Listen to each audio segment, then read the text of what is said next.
কখনো কখনো খুব ইচ্ছে করে শুধু আঁকায় নয়, শব্দেও রং মিশিয়ে ফেলি, কিন্তু ঠিক তখনই থেমে যাই। সত্যি বলতে এই ভিডিওটা শুরু করার আগে আমি 3বার ক্যামেরা অফ করেছি। মানে মনে হচ্ছিল আমার আঁকা কি কারো কাছে ভালো লাগবে। এই ভয়টা তোমারও লাগে তাই না?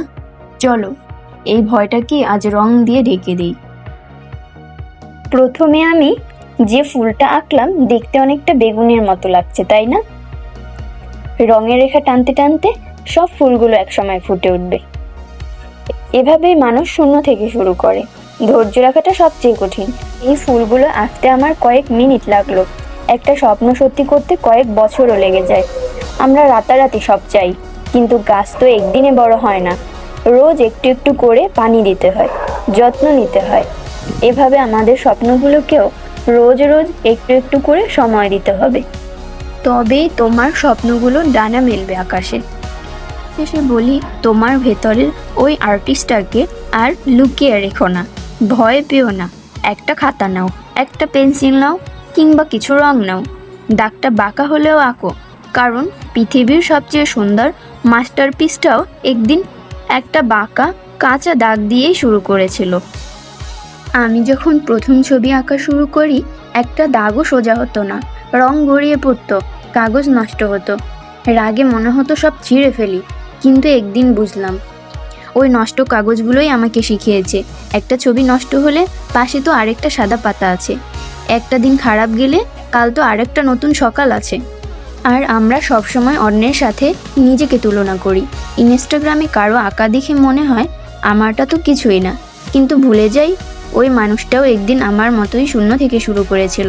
কারো সাথে না, শুধু গতকালের নিজের সাথে প্রতিযোগিতা করো। আজ যদি একটুও ভালো আঁকো তাহলেই তুমি জিতে গেছো। ওটা সবারই এলোমেলো হয়, জীবনটাও তাই। আমার এই ফুলটা আঁকতে দেখতে তোমার অনেক সহজের মতো লাগছে তাই না?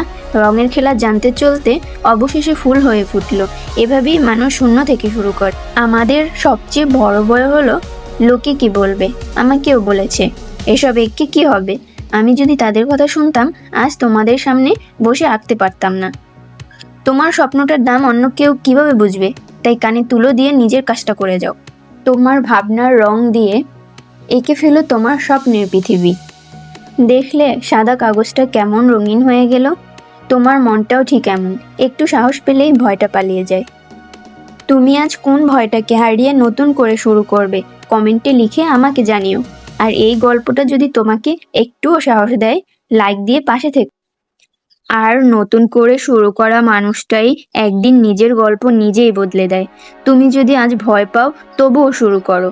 তুমি যদি বারবার হেরে যাও তবুও থেমে যেও না, কারণ প্রতিটা ছোট শুরুই একদিন বড় পরিবর্তনের জন্ম নেয়।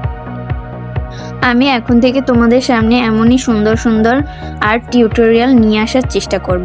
সাথে থাকবে সুন্দর সুন্দর মোটিভেশনাল গল্প, যেগুলো শুধু দেখার জন্য না, বরং নিজের ভেতরের ভয়টাকে জয় করার জন্য। আমাদের সবার ভিতরেই সুপ্ত প্রতিভা থাকে, কিন্তু সেই সুপ্ত প্রতিভাকে জাগ্রত করতে হবে নিজেকেই। শুধু একটা কথা মনে রাখবে, হেরে গেলে চলবে না। একটাই শক্তি, আবার চেষ্টা করতে হবে। আমাকে প্রতিদিন নতুন করে আবিষ্কার করতে হবে। তাই আজ যদি তুমি একটুও হলেও অনুপ্রাণিত হও, তাহলে নিজেকে বলো আমি পারবো, আমি শুরু করব। আর এই ভিডিওটা তোমার মনে যদি একটুও সাহস দেয়, তাহলে অবশ্যই একটা লাইক দিয়ে পাশে থেকো।